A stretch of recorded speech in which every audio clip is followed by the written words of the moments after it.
Quand la tradition du carpaccio de veau rencontre l'originalité du rhum Manguet, on a une recette détonnante.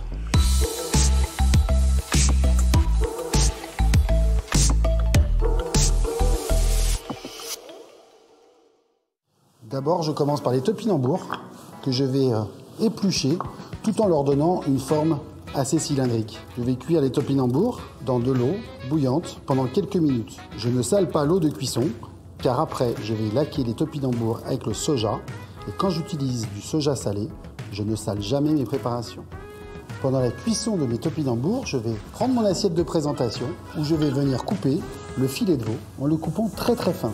Vous pouvez faire cette préparation avec du veau, ce qui donne une petite touche originale, ou privilégier un carpaccio de bœuf si vous souhaitez rester dans la tradition.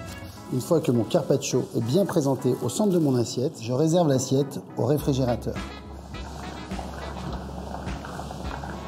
Pour vérifier la cuisson de mes topinambours, je viens planter une lame de couteau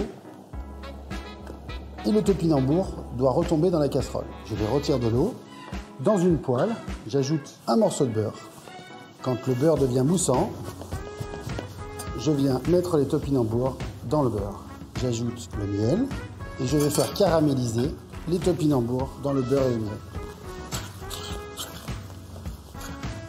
Je déglace ma poêle avec le rhum Manguet et j'ajoute immédiatement le soja, le salé et le sucré. Je vais venir gentiment laquer mes topinambours pendant quelques minutes et laisser réduire le jus de cuisson. Le jus est bien réduit, on a des topinambours qui sont bien laqués. Je vais ajouter une petite noisette de beurre et je goûte ma sauce pour voir si elle est assez parfumée avec le rhum Manguet. Je pense qu'on peut en rajouter un petit peu. Je récupère mon carpaccio de veau au réfrigérateur et je vais venir napper et donc cuire un petit peu le carpaccio de veau avec cette sauce caramélisée, soja et rhum Manguet. Je dispose les topinambours sur le dessus. Inutile de rajouter de sel. La préparation très goûteuse comme cela. Une petite touche de coriandre et le tour est joué.